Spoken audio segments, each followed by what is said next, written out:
Приветствую вас на канале про кино. Здесь мы говорим только про те проекты, которые достойны вашего внимания. В этом ролике я расскажу вам, что нового появилось в мире цифрового кино. Эти фильмы уже в свободном доступе на просторах интернета в хорошем качестве. И не забудьте ставить лайки и писать комментарии, это поможет продвижению ролика. А если ты решил поддержать нас финансово, найди кнопку в описании ролика. Ну а мы поехали! Филомена Канг прикидывается глупенькой журналисткой и на полном серьезе задает экспертам нелепые вопросы. По сути, тем же когда-то прославился и Саша Барон Коэн. Вот только она не переступает рамки дозволенного. В этот раз Канг предстоит задать множество неудобных вопросов о смысле жизни и будущем человечества.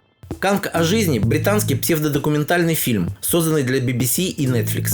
Это сиквел рейтинговых проектов «Канг о Рождестве», «Канг о Британии», «Канг и другие люди» и «Канг о Земле». Стоит отметить, что автором идеи и сценаристом является Чарли Брукер, которому принадлежит идея создания и сценарий сериала «Черное зеркало». В образе журналиста Филомены Канг вновь выступила Дайана Морган. Фильм был хорошо принят критиками и, судя по рейтингу в 7,2 балла, неплохо зашел зрителю. Его премьера состоялась 2 января этого года. Это история молодой секс-работницы Аноры из Бруклина. По своему импульсивному решению она выходит замуж за Ивана, сына российского олигарха Николая Захарова. Об этом узнают родители парня. Они любой ценой намерены аннулировать этот брак. И для этого лично приезжают в Нью-Йорк. Фильм «Анора» – комедийная драма оскароносного режиссера и сценариста Шона Бейкера.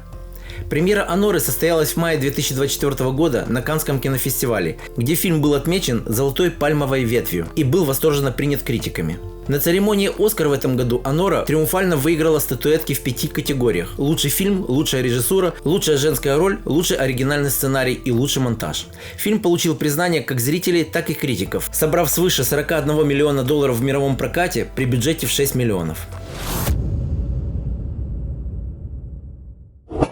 Главные герои этой истории – совершенные противоположности. Она – целеустремленный шеф-повар с несложившейся личной жизнью. Он – романтичный и немного потерянный после недавнего развода.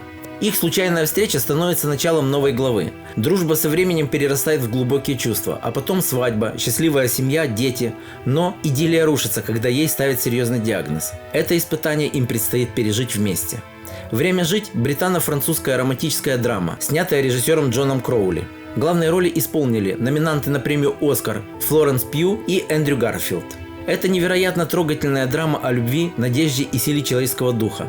Это фильм о том, что настоящая любовь может помочь справиться с любыми испытаниями. Ведь наша жизнь – это не только череда событий, но и моменты, которые мы проводим с теми, кого любим. Фильм вышел в прокат в октябре 2024 года, а с 14 января этого года он доступен к просмотру на просторах интернета. 1950-е годы. В центре сюжета мужчина средних лет Уильям Ли, американский иммигрант, живущий в Мехико. Он был вынужден бежать от наркоторговцев из Нового Орлеана.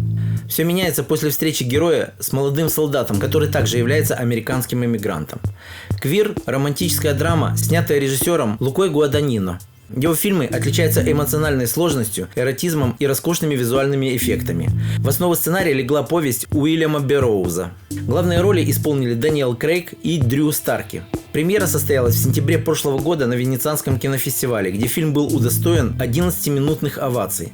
А по мнению критиков, «Квир» вошел в десятку лучших фильмов 2024 года. С 14 января фильм доступен к просмотру на интернет-площадках, но я бы не рекомендовал его к просмотру тем, для кого тема однополых отношений является проблемной.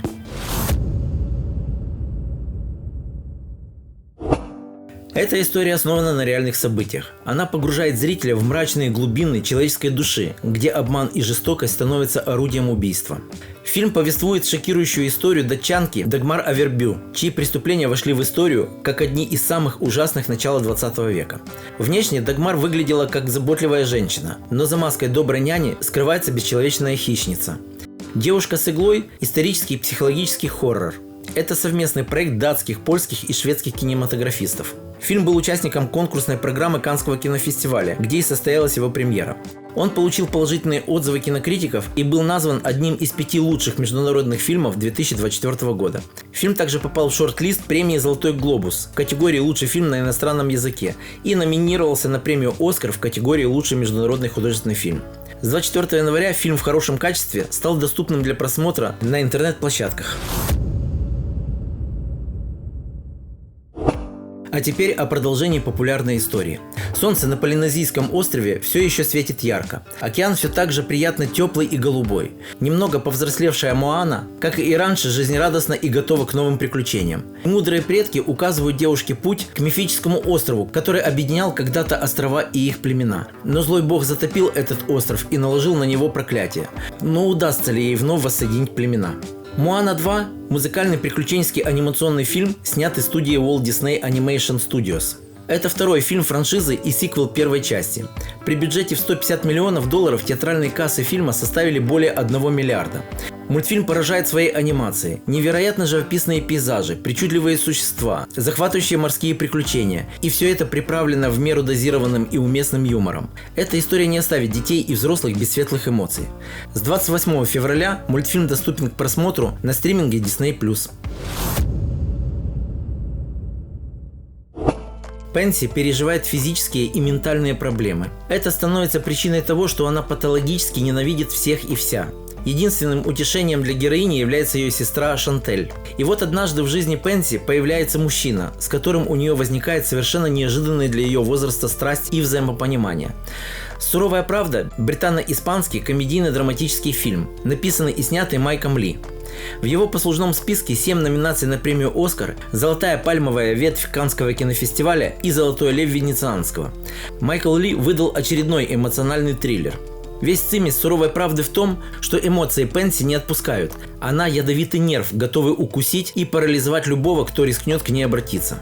Если бы слова могли бить и крушить, то в этом фильме не выжил бы никто. С 11 февраля фильм доступен на интернет-площадках. И в заключение приквел классического мультфильма «Walt Disney. Король лев». Симба и Нала находятся в трепетном ожидании малыша. Тем временем их старшая дочь Киара находится под опекой Тимона, Пумбы и Рафики. Они и рассказывают ей реальную историю Муфасы, ее покойного дедушки и легендарного короля Прайда. «Муфаса. Король лев» – компьютерно-анимационный музыкальный драматический фильм режиссера Барри Дженкинса. Его фильм «Лунный свет» в 2017 номинировался на «Оскар» в 8 категориях, 3 из которых увенчались победой. В 2019 году мир увидел ремейк одного из лучших анимационных фильмов всех времен «Король лев». Он почти покадрово повторял оригинал 1994 года. Изображение было настолько реалистичным, что больше походило на документальный фильм National Geographic. Этот фильм унаследовал технический подход.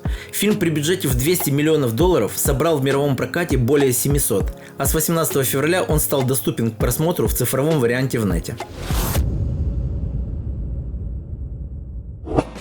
Ну что, у меня на сегодня все. И если ты еще вдруг не подписался на наш канал, то не откладывай это на завтра. Смотрите и другие наши ролики, из которых вы узнаете много интересного. Всем пока-пока, услышимся!